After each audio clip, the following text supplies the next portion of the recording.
안녕하세요. 사연에 빠지다의 DJ 민영입니다. 오늘은 듣기만 해도 시원해지는 사이다 사연을 가지고 왔습니다.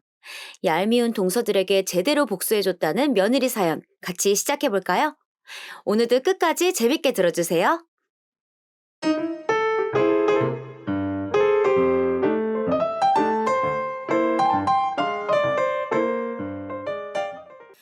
안녕하세요. 저는 서울에 사는 40대 후반 여자입니다. 주변에서 제가 이 얘기를 했더니 너무 통쾌하다며 제보 한번 해보라고 하길래 용기 내서 제보하게 되었어요. 여러분, 인과응보, 사필귀정이라는 말 다들 아시죠? 저는 사실 많이 들어서 알고 있긴 했지만 이게 저한테도 해당되는 말일 줄은 정말 생각도 못하고 살았어요. 그런데 최근에 저한테 정말 통쾌한 일이 생겨서 이렇게 제보를 한번 해볼게요. 거두절미하고 바로 한번 시작해 보겠습니다. 저는 제주도에서 태어났어요. 위로는 언니 한 명이 있고 화목하신 부모님 밑에서 자랐어요. 제주도에서의 유년 시절은 정말 행복했던 기억밖에 없어요. 부모님은 바다 바로 앞에서 작은 식당을 하셨거든요. 관광객 위주로 굴러가는 식당은 아니었고 정말 동네에 있는 작은 식당이었어요. 1층은 식당, 2층은 우리 집이었어요. 부모님이 가게를 하시니까 저는 남는 시간에 언니와 바다에서 놀았어요. 그때의 기억은 아직도 생생하게 머릿속에 들어있어요. 아직도 그때의 바닷물이 생각날 정도예요. 가게 문을 닫고 부모님과 다 같이 바다에 가서 밤바다 구경을 했던 것도 기억이 나요. 다들 아시는 아주 유명한 바다가 아니고 제주도민 아니면 잘 모르는 그런 바다여서 되게 한적했어요. 그렇게 행복하게 저는 가족들과 고등학교 때까지 제주도에서 자랐어요. 그런데 제가 제주도를 사랑하는 것과는 별개로 육지에 대한 갈망은 분명히 있었어요. 분명 제주도와는 다른 매력이 있을 것 같았거든요. 그래서 대학은 무조건 육지로 가고 싶었어요. 이 마음은 언니도 똑같이 가지고 있었어요. 언니는 공부해서 서울로 대학을 갔어요. 언니가 언제 한 번은 저를 데리고 자기 대학교에 간 적이 있어요. 저는 그때, 와, 서울은 이렇게 넓고 다양한 사람도 많다고 느꼈어요. 그래서 집으로 돌아와서 저도 서울로 대학을 가고 싶어서 정말 열심히 공부했던 기억이 나요. 매일 서울에 대학을 가면 정말 재밌게 지내야지 생각하며 잠을 잤어요. 결국 저는 서울에 있는 대학교에 입학하게 되었어요. 게다가 언니가 다니던 학교와 제가 다니던 학교가 정말 가까웠어요. 덕분에 저희는 방을 하나 구해서 같이 살았죠. 언니가 있었기 때문에 저는 외롭지 않고 더 재밌게 대학 생활을 할 수 있었어요. 자매가 둘이 같이 사니까 부모님도 걱정을 덜 하셨죠. 그래도 생활비는 제가 벌어야겠다 싶어서 아르바이트를 시작하게 되었어요. 그러다 거기서 지금의 남편을 만나게 되었습니다. 남편은 저보다 2살 많았는데 어렸던 저한테 남편은 굉장히 매력적인 남자였어요.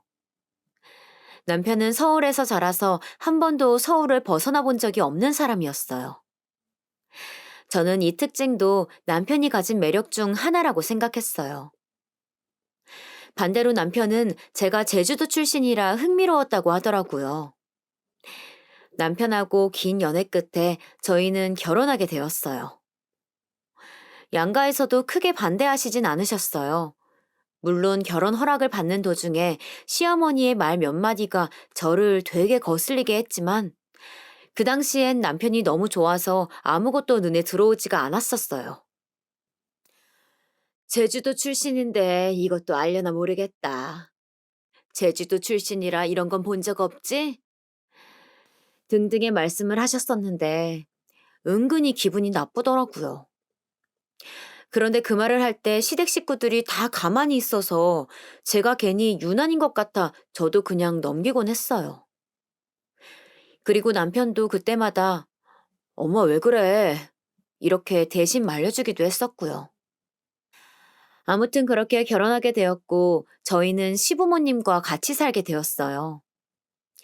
남편이 사회초년생이라 돈이 많지 않았거든요.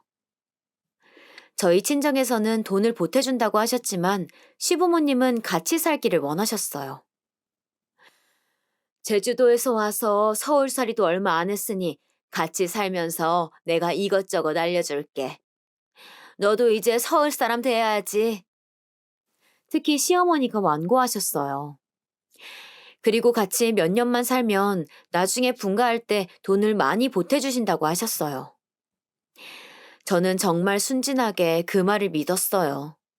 거짓말 같지는 않았거든요. 제가 많이 순진했어요. 남편은 저에게 자기가 회사에 들어가고 돈을 정말 열심히 모으겠다고 했어요. 시부모님 집에 같이 사니까 생활비는 줄일 수 있을 거라고 저를 다독였어요. 일단 그래서 그렇게 시부모님 집에서 신혼생활을 시작하게 되었어요. 시부모님 집은 서울에 있는 아파트였어요. 안방, 남편 방, 동생들 방, 이렇게 방 3개가 있었어요. 남편은 삼형제 중 첫째였어요. 결혼할 때 시동생 2명은 고등학생이었죠. 둘은 일란성 쌍둥이였는데 착한 편은 아니었어요. 시동생 2명도 갑자기 제가 들어와 살게 되었으니 불편하긴 했을 거예요. 하지만 저도 불편한 건 마찬가지였어요. 아무래도 합가해서 같이 살게 되니까 저도 집안일을 할 수밖에 없었거든요. 청소하러 시동생들 방에 들어가면 너무 대놓고 싫은 티를 내더라고요. 뭐 그렇다고 제가 그걸 시어머니나 남편에게 말할 수는 없잖아요. 그냥 시동생들이 철이 없어서 그런가 보다라고 생각했어요. 그리고 사실 시동생도 시동생이었지만 시어머니도 저를 마음에 들어 하진 않으셨어요. 제가 요리를 하면 옆에서 계속 지켜보시고 평가하셨어요. 제주도에서는 이렇게 요리하니? 맛이 없다. 제주도는 그렇게 만들 수도 있지만 서울은 아니야. 이런 식으로요. 당연히 기분이 좋지 않았어요. 그렇지만 남편은 저에게 자상했기 때문에 정말 남편만 보고 버텼어요. 시아버지는 저에게 적대적이진 않으셨어요.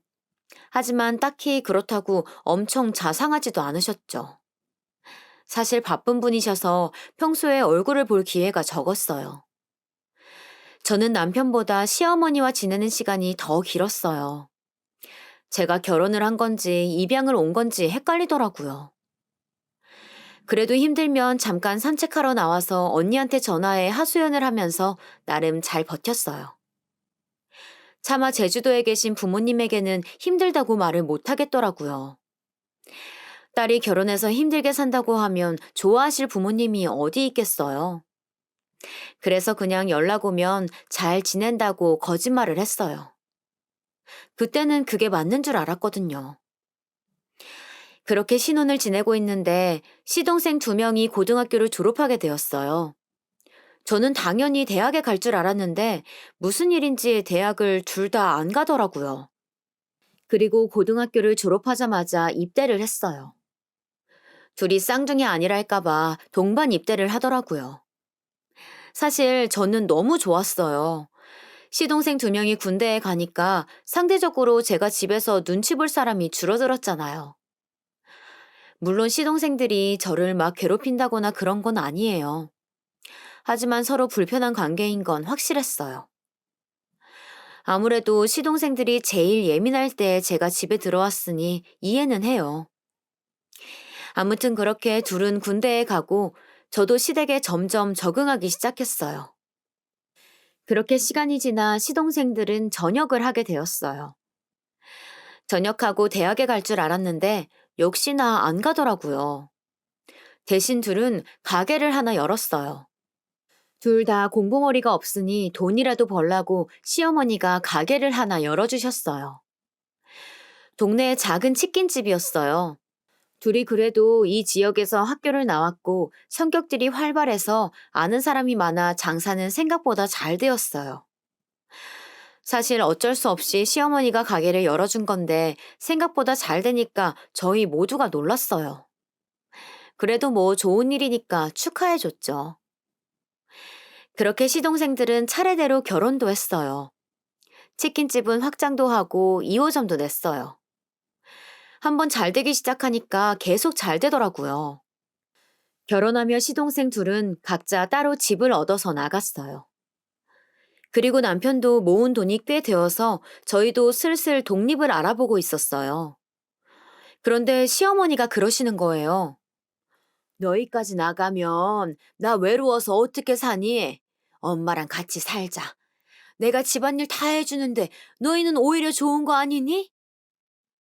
사실 저 말을 듣는데 저는 곤란했어요. 처음에 하셨던 말과는 다르잖아요.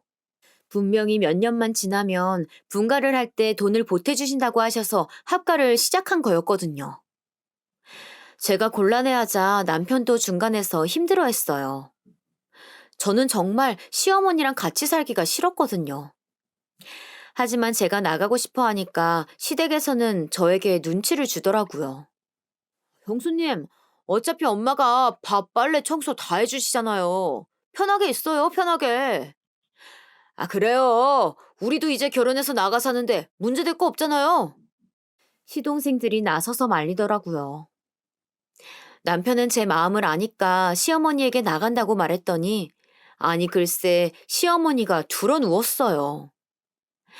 말 그대로 정말 자리에 들어 누우셨어요. 머리가 너무 아프다고 일어나질 않으시더라고요. 시아버지도 평소엔 조용하신데 시어머니가 저러니까 슬며시 말씀하셨어요. 아가, 안 나가면 안 되겠니? 정말 선택지가 없었어요. 제가 여기서 나가겠다고 더 그러면 저만 이상해지겠더라고요. 그리고 시어머니가 들어눕자 동서들이 병문안을 핑계로 집에 오더라고요. 형님, 어머니 아프신데 죽이라도 해주세요. 형님, 같이 사시면서 시어머니 건강 돌봐주세요. 정말 남편 한 명 빼고 온 가족이 저보고 계속 살라고 하더라고요. 결혼하신 분들은 다들 공감하실 거예요. 제가 얼마나 곤란했을지요. 결국 그대로 계속 같이 살게 되었죠. 남편은 제 눈치가 보였는지 정말 저에게 잘해주었어요. 진짜 저는 남편만 믿고 살았던 것 같아요. 동서 두 명은 정말 얄미웠어요. 시동생 두 명이야 저랑 그냥 어색하고 불편했던 거지 저에게 대놓고 뭐라고 하거나 그런 타입은 아니었거든요. 그런데 동서들은 둘이 정말 친했는데 시댁에만 오면 저한테 꼭 제 속을 뒤집어 놨어요. 대놓고 화내기엔 민망하고 다른 사람에게 말해도 그냥 장난 아니야? 네가 무시해. 이런 것들 있잖아요. 그리고 시어머니도 동서들은 저와 달리 예뻐했어요. 왜냐면 동서들은 본가가 둘 다 서울이었거든요. 그리고 시동생들의 장사가 잘 되니까 상대적으로 저희보다 여유가 있었어요. 올 때마다 그렇게 뭐를 사들고 오는데 제가 슬슬 눈치가 보이더라고요. 제가 아무리 하루 종일을 청소하고 빨래해도 동서가 선물 하나 사오면 고마움은 다 동서에게도 향하더라고요. 형님, 제가 백화점에서 과일 사왔어요. 이거 드셔보신 적 있으시려나? 형님, 저희 쇼핑하면서 형님 것도 하나 샀어요. 동서들이 놀러 올 때마다 저를 챙기긴 했는데 하나도 달갑지 않았어요. 사람이 바보가 아닌 이상 눈치가 다 있잖아요. 저희 남편도 돈을 벌어오고 저희 친정도 제주도에서 가게가 잘 돼서 저도 막 없이 살진 않았거든요. 저는 그래도 어릴 때부터 여유가 있던 것을 티내는 게 별로 좋지 않았어요. 그런데 그랬더니 저를 완전 거지처럼 아는 것 같더라고요. 정말 얄미웠던 것은 동서들은 꼭 저한테만 그랬어요. 저희 남편 앞에서는 그냥 형님, 형님 하면서 잘하더라고요. 결국 저만 참으면 되는 그런 거였어요. 그냥 저도 그래서 다 무시하고 어쩌다 제 속을 많이 긁으면 그때 나름 할 말도 하면서 받아치고 있었어요. 그리고 남편이 잘해주니까 남편만 보며 살았던 것 같아요. 그리고 사실 저는 아이가 생기면 분가하려고 했어요. 그때는 정말 나가겠다고 남편한테 말했었고, 남편도 아이가 생기면 꼭 독립하자고 서로 약속했었어요. 그런데 운명의 장난인지 첫째 동서에게 먼저 아이가 생겼어요. 저는 결혼한 지 꽤 되었는데 아이가 안 생기더라고요.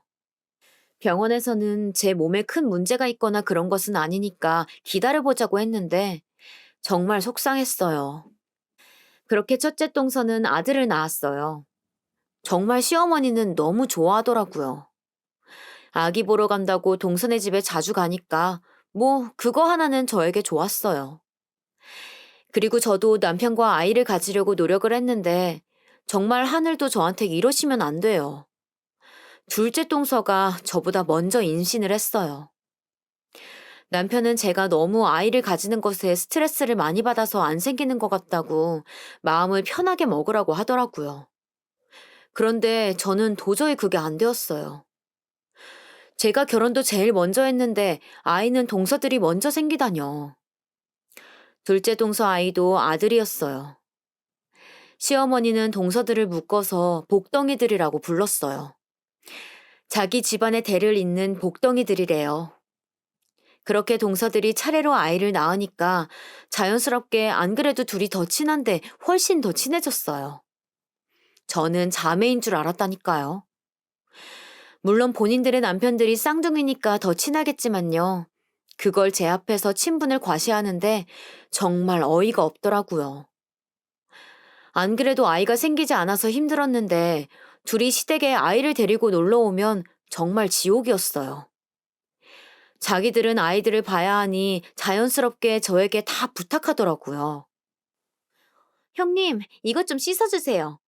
형님, 아기 밥 먹여야 하는데 새로운 밥 없어요? 그거 오래된 밥 같은데. 예, 아기 옷 좀 세탁하자. 더러워졌다. 저는 제가 식모인 줄 알았어요. 제가 저 집의 하녀도 아닌데 죄다 저한테 다 부탁만 하더라고요. 자기들끼리 모여서 과일 먹는데 저는 설거지를 하고 제가 도대체 왜 이러고 있어야 하지 생각이 들었어요. 우리 예쁜 손자들, 아유, 너무 예쁘다, 정말. 시어머니 목소리는 이제 듣기도 싫더라고요. 이 와중에 제 친언니까지 제주도로 내려가게 되었어요. 저는 정말 서울에 남편 말고는 제 편이 없다고 느껴졌어요. 언니, 안 가면 안 돼? 엄마가 가게 확장으로 많이 힘들어하셔. 언니랑 형부가 내려가서 엄마 도와줘야지. 미안하다. 언니가 내려가는 이유는 우리 가게가 많이 커져서 확장했기 때문이에요. 제가 어렸을 때 바다 앞에서 시작한 작은 가게는 단골들이 많이 생기고 또 관광객들이 늘어나자 매우 붐비기 시작했어요. 그래서 가게를 확장했는데 그랬더니 일손이 부족하더라고요. 아무리 사람을 구해서 직원을 써도 식당 운영이라는 게 주인이 있어야 하잖아요. 부모님 연세도 이제 많이 드셨기 때문에 언니랑 형부가 아예 제주도로 내려가서 돕겠다는 거였어요. 저도 물론 이해했어요. 하지만 이해는 가지만 속상하기도 하더라고요. 제가 속상해하자 언니가 저를 많이 위로해줬어요. 그동안 동서들이 제 속을 박박 긁어도 언니가 옆에 있으니까 괜찮았거든요. 속상할 때 언니 집에 가서 형부랑 같이 시댁 욕하고 그랬던 게 제 스트레스 해소 방법이었는데 정말 슬프더라고요. 제가 그게 티가 많이 났는지 둘째 동서가 저한테 그러는 거예요. 형님, 언니분 내려가시니까 외로우시죠? 분가하시면 안 되겠다. 저 말을 듣는데 정말 화가 났어요. 하지만 옆에 시어머니가 있었기 때문에 화를 내면 더 웃긴 상황이었어요. 화도 못 내고 제가 알아서 한다고 대답했죠. 그런데 첫째 동서가 옆에서 그러더라고요. 형님, 계속 어머니 모시고 같이 사시면 나중에 아기 낳고 되게 편하시겠어요. 어머님이 다 해주시잖아요. 해주긴 도대체 뭘 해준다는 건지. 제가 같이 살면서 제 입으로 들어가는 것보다 시어머니 입으로 들어간 요리를 더 많이 했어요. 청소와 빨래는 당연하고요. 제 속은 모르고 또 저 빼고 셋이 하하호호 떠들어대더라고요. 내가 예전부터 깔끔하다는 소리 정말 많이 들었거든. 또 얘들 어릴 때 내가 너희 시아버지가 일하느라 바빠서 혼자 다 키웠어. 그래서 지금도 너희 아기들 잘 봐주잖아. 맞아요. 어머님이 너무 잘 봐주시니까 저희가 매일 놀러 오잖아요. 정말 가증스러웠어요. 잘 봐줘서 매일 놀러 오는 게 아니고 제가 청소랑 요리를 다 해주니까 놀러 오는 거거든요. 제가 그걸 모를 줄 알았나 봐요. 그리고 시어머니는 요리를 정말 못하세요. 이건 저희 남편도 인정했어요. 무조건 맵고 달게 하더라고요. 그러면서 제가 요리하면 제주도에서는 그렇게 먹을지 몰라도 여기서는 아니라고 맨날 그랬거든요. 그런데 막상 식당에 내놓으면 시아버지랑 남편은 제 요리만 먹어요. 정말 웃기지 않나요, 여러분? 그런데도 시어머님은 본인 살림에 대한 자부심이 엄청나신 분이셨어요. 동서들도 진짜 웃긴 게 저한테는 시어머니가 당신 요리를 챙겨주면 집에 가서 다 버린다고 했거든요. 그래놓고 시어머니가 동서들이 집에 간다고 하면 요리를 챙겨주시는데 그럴 때마다 어머님 너무 감사해요. 이따 남편이랑 먹을게요. 어머, 제가 갈비찜 먹고 싶어 하는 거 어떻게 하셨어요, 어머님? 이러면서 가져가더라고요. 그럴 거면 저한테 욕이라도 하지 말지. 정말 신기한 사람들이었어요. 이렇게 혼자 속으로 참으며 지내던 어느 날, 드디어 저한테도 아기 천사가 찾아왔어요. 저희 아기는 예쁜 공주님이었어요. 저와 남편은 성별은 아무 문제가 없었어요. 그냥 늦게 찾아온 아이니까 사랑만 주자고 미리 약속했었거든요. 그리고 저도 너무 기뻐서 성별은 신경도 쓰이지 않았어요. 그런데 제가 딸이라고 말하자 시어머니가 뭐라고 하셨는지 아세요? 아쉽지만 어쩔 수 없지. 둘째는 아들로 나오면 되니까 괜찮아. 정말 속상했어요. 저는 아쉽지도 않았고 어쩔 수 없다고 생각하지도 않았거든요. 그러면서 생각했어요. 내가 몇 년은 참았지만 이제 더는 못 참겠다. 임신하면 나가자고 남편과 약속했으니 진짜 나갈 때가 됐다 생각했어요. 남편한테 이제 슬슬 독립하자고 말했더니 남편은 제 말에 동의했어요. 그동안 당신 고생만 시킨 것 같아서 미안해. 이제 우리끼리 아이 낳고 행복하게 살자. 나 돈도 많이 모아놨어. 남편한테 정말 고마웠어요. 그리고 저녁에 밥을 먹으면서 시부모님께 말했어요. 저희 이제 분가하겠습니다. 집사람이 임신도 했고 저도 돈도 많이 모아서 이제 나가도 될 것 같아요. 시아버지는 알겠다고 고개를 끄덕이셨어요. 임신했으니까 오히려 나가면 안 되지. 이제 몸도 힘든데 엄마가 챙겨줘야 하는 것 아니니? 친정엄마도 제주도에 계시니까 여기 오실 수는 없잖아. 시어머니는 대놓고 저희가 나가는 것을 안 좋아하셨어요. 생각해보면 당연한 것 같아요. 제가 그동안 집에서 집안 살림을 다 하고 비위 맞춰드렸는데 나가겠다고 하면 얼마나 아쉽겠어요. 저는 하지만 더는 이렇게 살고 싶지 않았어요. 그래서 시어머니께 말했죠. 어머님, 그동안 감사했어요. 하지만 저희 친정 부모님도 돈을 보태주신다고 해요. 아기가 나오면 제가 아기에게 신경도 많이 써야 하고 저희는 나가서 살게요. 너는 무슨 섭섭하게 돈 얘기를 바로 하니? 그래서 뭐, 나도 돈 보태라는 거야? 시어머니는 갑자기 흥분하기 시작했어요. 아니, 제 말은 그게 아니라, 됐어! 정말 속상하고 서운하다. 뭐에 저렇게 화가 난 건지 저는 이해하지 못했어요. 하지만 저희는 나가겠다는 마음이 이미 정해졌었고, 그 뒤로 부동산에 들리며 집을 알아보기 시작했어요. 그러다 시동생들 치킨집에 남편과 놀러 간 적이 있었어요. 형님, 분가하신다면서요? 어머님이 잘 챙겨주셨는데 서운하시겠어요. 형님, 갑자기 분가하시면 외로우실 텐데 괜찮으세요? 동서들은 자기 일 아니라고 저에게 쉽게 말하더라고요. 저는 괜찮아요. 남편과 상의하고 결정 내린 거라서요. 그냥 저렇게 대답하고 넘겼어요. 그런데 형님 이사 갈 동네 거기 비싼데 너무 무리하시는 거 아닌가요? 대출 너무 많이 받으면 나중에 힘들어요. 동서들은 계속해서 제 속을 긁더라고요. 저희가 이사갈 동네가 비싸긴 했어요. 하지만 그만큼 안전하고 나중에 아이 교육을 생각하더라도 그 동네로 가고 싶었어요. 사실 남편이 모은 돈으로는 부족해서 친정에서 많이 도와주셨어요. 물론 시댁에는 말하지 않았고요. 제가 이걸 말하면 시어머니는 또 당신의 잘난 아들 길을 죽인다고 저한테 뭐라고 할 것 같았거든요. 동서들한테도 굳이 말하고 싶지 않아서 말 안 했는데 저한테 대놓고 저렇게 말을 하더라고요.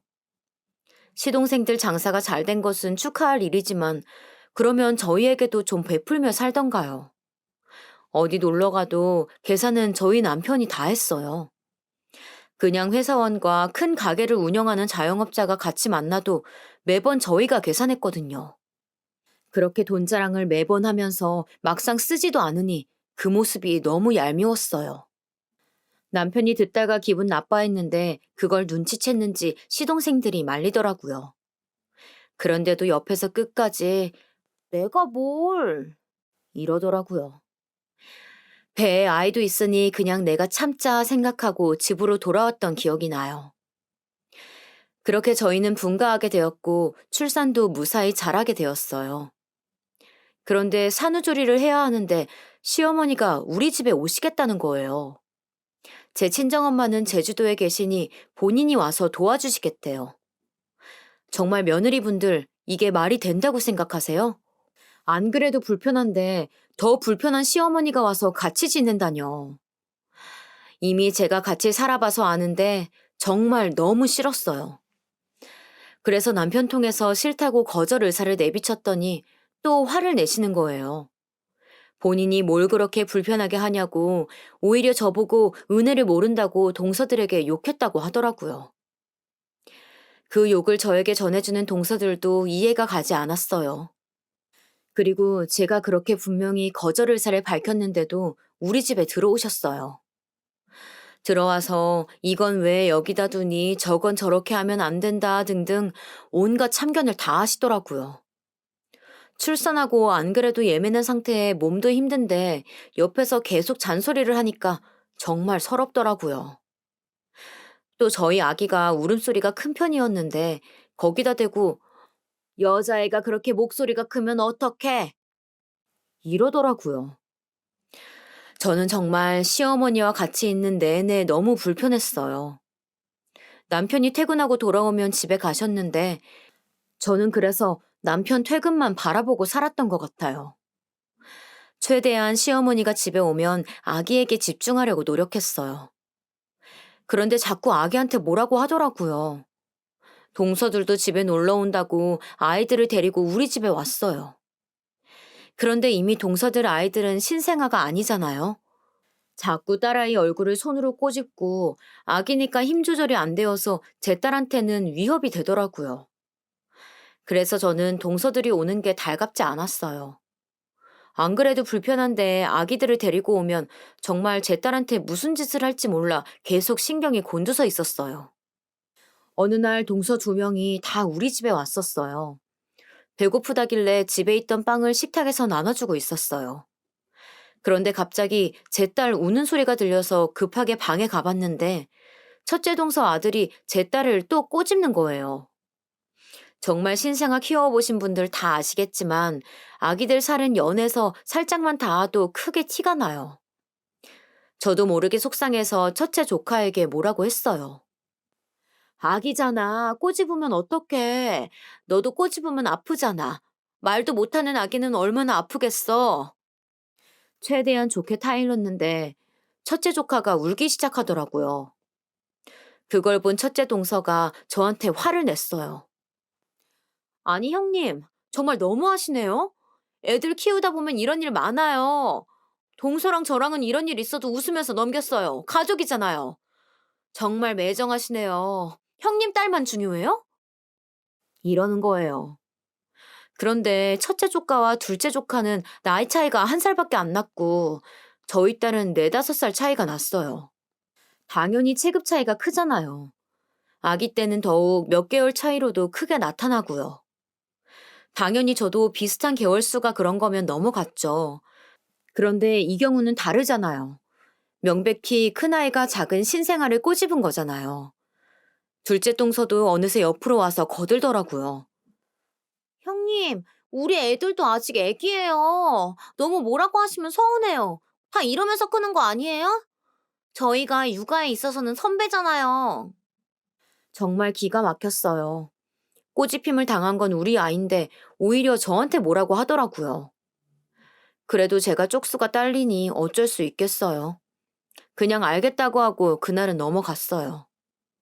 그 대신 그 뒤로 동서들이 놀러 오면 제가 딸아이를 품에 끌어안고 있었어요. 그렇게 신생아 시절이 지나고 아이도 어느 정도 크기 시작했어요. 저는 아기 교육에 관심이 좀 있었거든요. 그래서 영어 유치원을 알아보기 시작했죠. 마침 동서들도 아들들을 영어 유치원에 보냈었거든요. 그래서 동서들에게 혹시 영어 유치원 어땠냐고 물어봤더니 첫마디로 저한테 그러더라고요. 형님, 영어 유치원 생각보다 비싸요. 이런저런 활동비도 많고요. 괜찮으세요? 맞아요. 그리고 영어 유치원 보낸다고 될 일이 아니에요. 애들하고 어울리려면 학원도 거기에 맞춰서 보내야 돼요. 그것도 만만치 않아요. 감당할 수 있어야 보내는 게 좋아요. 본인들은 정보 공유를 그렇게 하면서 저한테는 알려주지 않더라고요. 물론 시동생들 가게가 잘 되긴 했어요.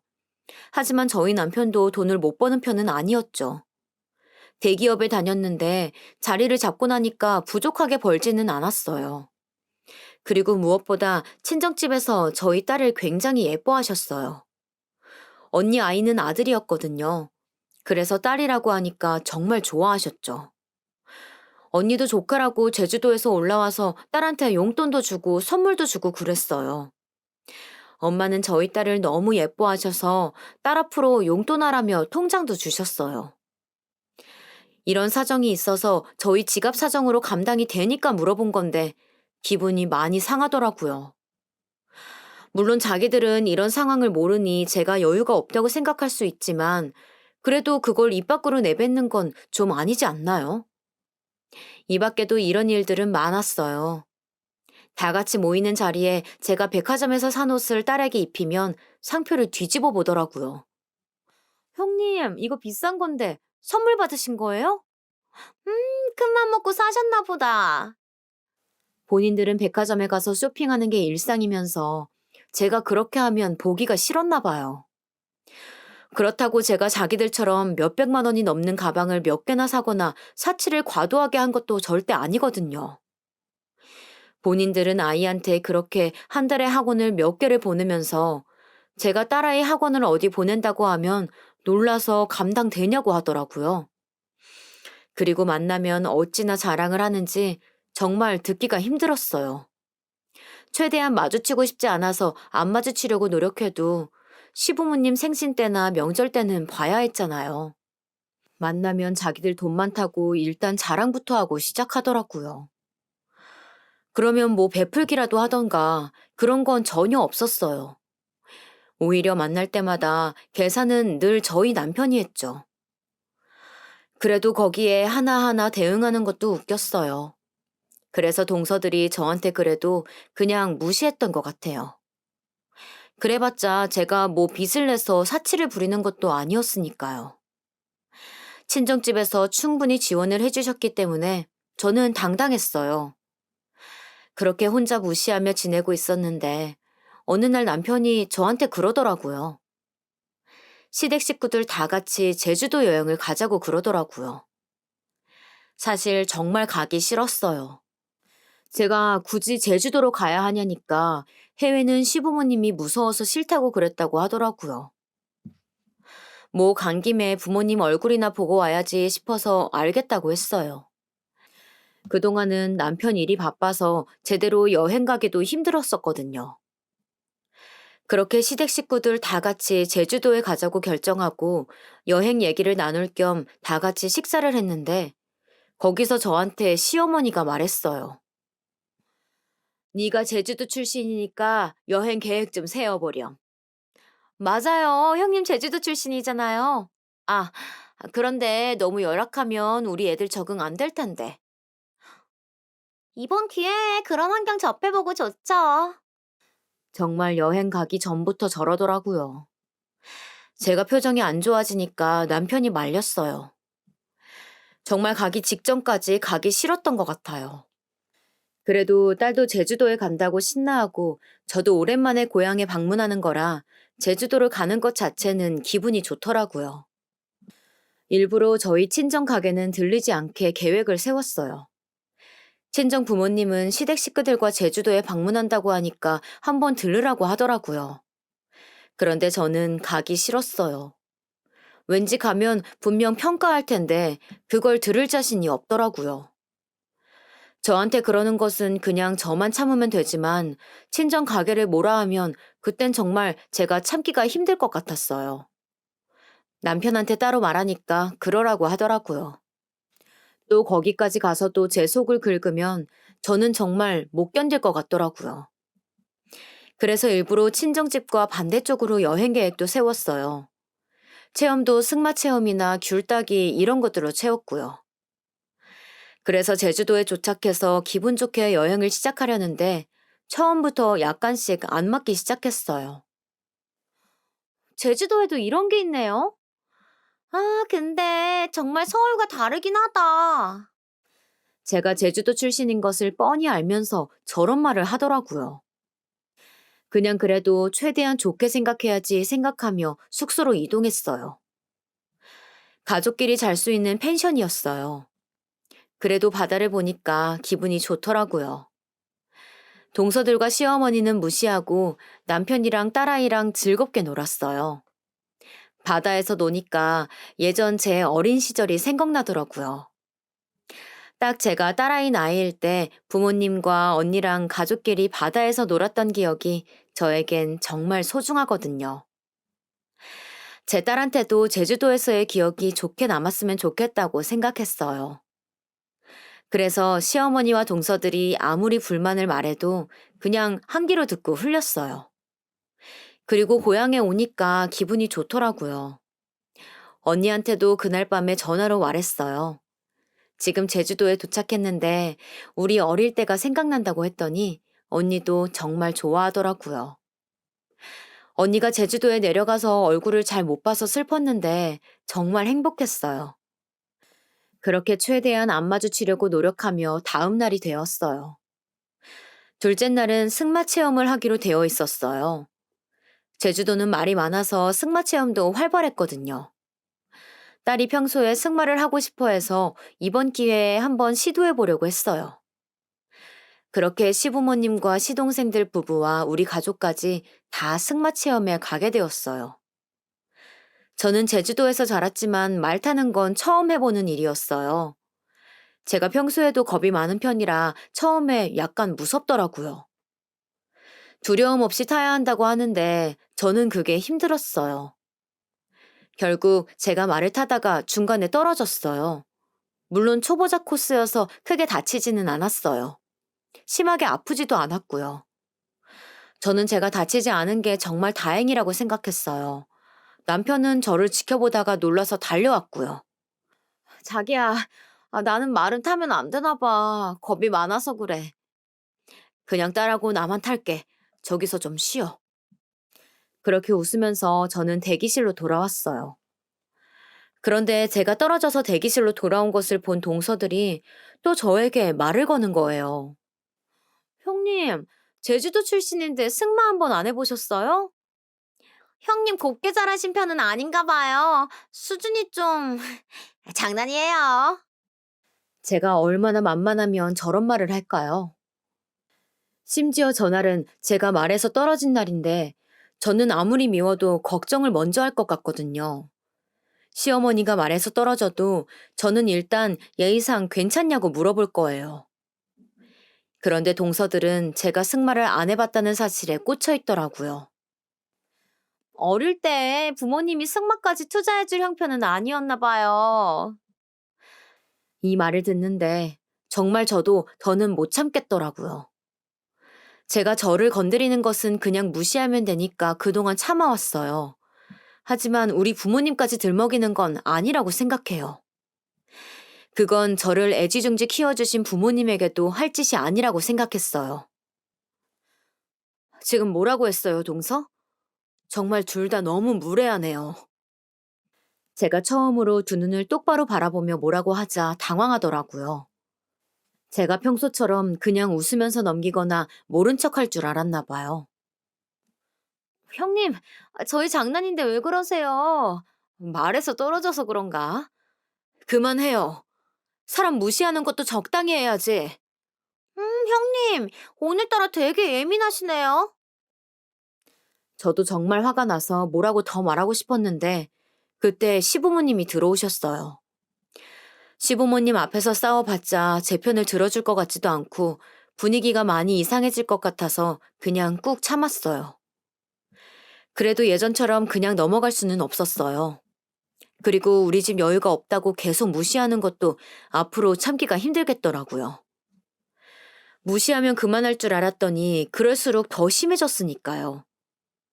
저는 돈으로 사람을 무시하고 그러는 것은 정말 아니라고 생각해요. 하지만 눈에는 눈, 이에는 이에잖아요. 똑같이 갚아주고 싶었어요. 저는 너무 화나서 몰래 나와서 언니에게 전화했어요. 언니 목소리를 듣자 안심됐는지 눈물이 나오더라고요. 제가 전화해서 우니까 언니도 당황했어요. 왜 그래? 무슨 일이야? 말해봐. 저는 오늘 있었던 일, 그리고 이제까지 당했던 일들을 다 말하기 시작했어요. 사실 언니는 그동안 제가 종종 말해서 대략 알고는 있기는 했어요. 하지만 이렇게 심한 줄은 그때 처음 알았던 것 같아요. 저는 한번 입이 터지니까 계속 그동안 서러웠던 것들을 말하게 됐어요.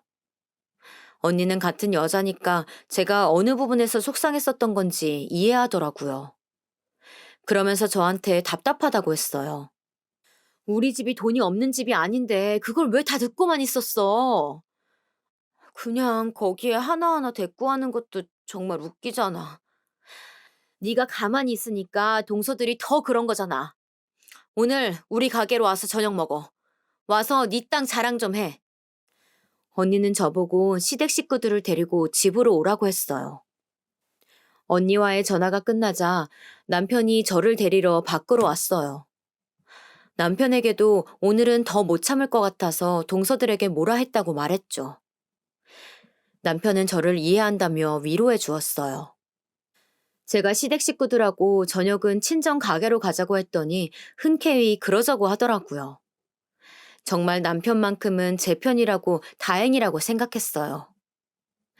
이제까지 버텼던 것도 다 남편과 딸 덕분이었고요. 아무튼 제가 대기실로 들어가니 동서들은 가만히 있더라고요. 아버님, 어머님, 저녁 식사는 저희 친정 가게로 가셔요. 그래, 제주도까지 왔는데 한번 가보자. 시부모님도 흔쾌히 그러자고 하시더라고요. 동서들한테는 말 한마디도 안 하고 그대로 출발했어요. 그렇게 저희 가게에 가게 되었죠. 제가 어릴 땐 가게가 작았지만 많이 커져서 동네에서 아주 유명한 가게가 되었거든요. 제주도 여행을 오면 맛집 여러 개가 뜨잖아요. 거기에 저희 친정 가게도 포함되어 있었어요. 동네 단골 손님도 많고 타지 손님들도 아주 많아요. 부모님이 저희 어릴 때 고생한 보람이 있다고 저희에게 항상 말씀하셨어요. 그리고 부모님은 예전부터 땅 개발에 관심이 많으셨어요. 그래서 제주도에서 유명한 개발지들을 많이 사놓으셨거든요. 그걸 언니와 저에게 증여해 주셨고요. 물론 이 사실은 남편은 알고 있었어요. 저희는 부부니까 숨기면 안 되잖아요. 그래서 그동안 딸한테는 풍족하게 해줄 수 있었던 거예요. 물론 시댁에는 말하지 않았어요. 굳이 말해야 할 필요성도 느끼지 못했고, 제가 제주도 노른자 땅을 가지고 있다는 것을 알게 된다면 또 무슨 소리를 들을지 모르니까요. 그래서 그동안 동서들이 그렇게 자랑을 해도 그냥 듣고만 있었던 거예요. 사실 어느 소리를 들어도 어차피 저는 여유가 있으니까 신경 쓰지 않은 것도 맞아요. 남편도 중간에 답답해서 말하자 했지만 제가 필사적으로 말렸어요. 그런데 제가 반응을 안 해서 그런가요? 부모님까지 들먹이면서 저러니까 저도 참지 않겠다고 생각했죠. 출발 전에 언니에게 미리 말을 해놔서 언니는 이미 방에 따로 저희 먹을 공간을 마련해 놨더라고요. 저희 가게 규모를 어떻게 생각했던 건지 시어머니를 포함한 시댁 식구들은 눈이 동그래졌어요. 아마 이렇게 크다고 생각을 해본 적은 없는 것 같더라고요. 시동생들은 가게를 하니까 사실 딱 보면 알잖아요. 그렇게 방에 들어가서 식사하는데 저희 부모님이 오셔서 인사를 하셨어요.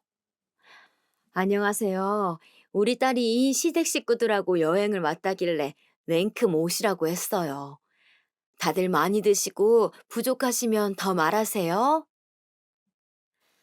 시어머니는 묘하게 저에게 태도가 달라지셨어요. 저를 평소에 많이 무시했었는데 오히려 은근히 제 칭찬을 하더라고요. 어쩐지 그래서 네가 요리 솜씨가 좋았구나. 이렇게 말씀하시는데 정말 웃겼어요. 언제는 제주도 살아서 저보고 요리를 이상하게 한다고 해놓고선 저러니까 정말 웃겼어요. 동생들은 뭐 이건 맛이 신기하다 이러면서 말하긴 했는데 신경도 안 쓰였어요. 정말 통쾌했던 것은 시조카 2명이 우리 가게 음식들이 입에 맞았나 봐요. 계속 먹더라고요. 이게 뭐라고 그렇게 통쾌했는지 몰라요.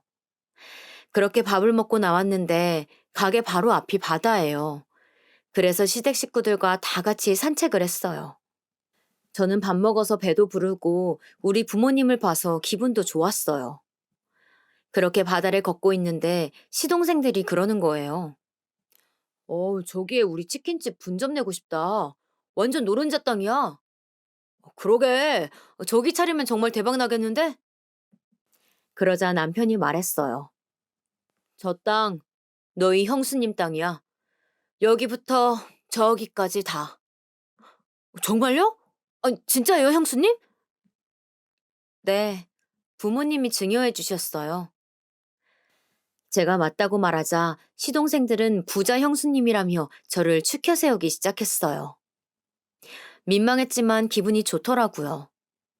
남편은 그 뒤로도 친정을 자랑하기 시작했어요.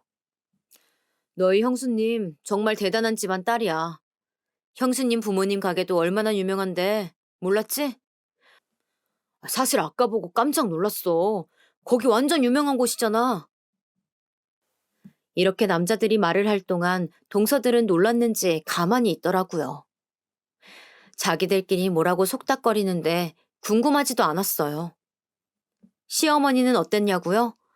갑자기 제가 땅에 있다는 것을 알게 되자 태도가 훨씬 유해지셨어요. 그러면서 저한테 뭐라고 했는지 아세요?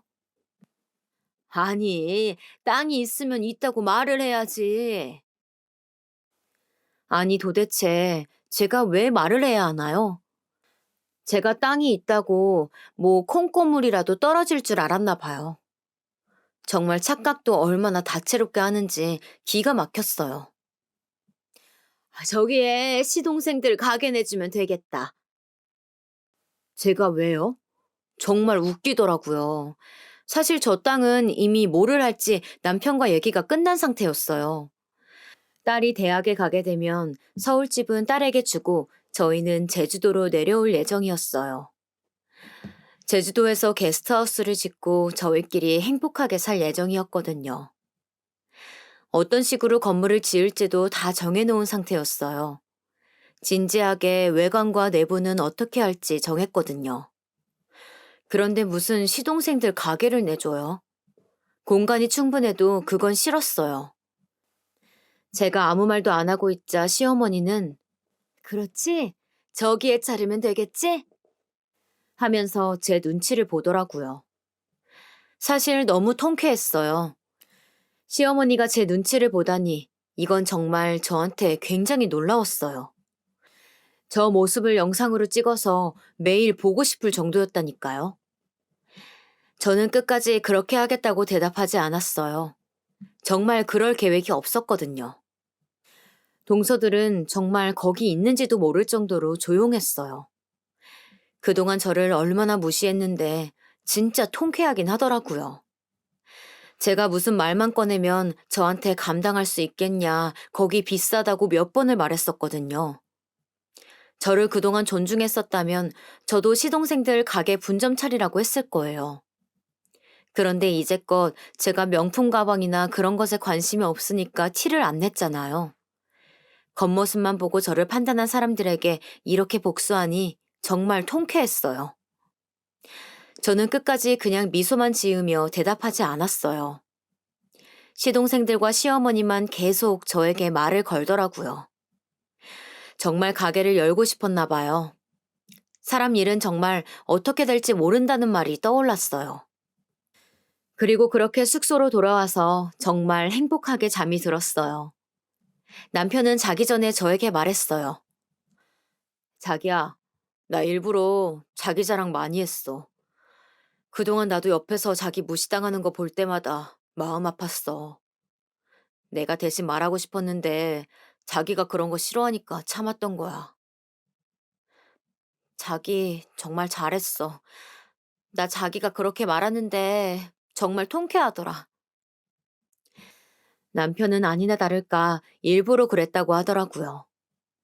그냥 잘했다고 칭찬해 주었어요. 정말 덕분에 아무 걱정 없이 잠을 잘 수 있었어요. 다음 날은 서울로 올라가는 날이었어요. 공항으로 이동하는데 동서들이 그렇게 조용한지 저는 그때 처음 알았다니까요.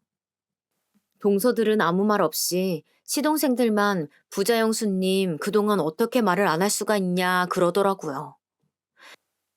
그런데 정말 말을 하는 것도 웃기지 않나요?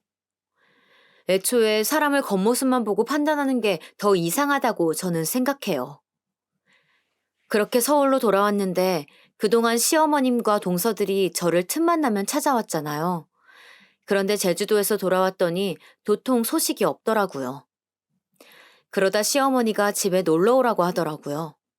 당당하게 집에 들어갔더니 동서들도 있었어요. 저야 뭐 꿀릴 게 없으니까 앉았죠. 그랬더니 시어머니가 얘기를 꺼내시더라고요. 가게를 제주도에 열고 싶대. 어떻게 좀 안 되겠니? 동서들도 그제야 입을 열더라고요. 형님, 우리 가족이잖아요. 서로 돕고 사는 거죠.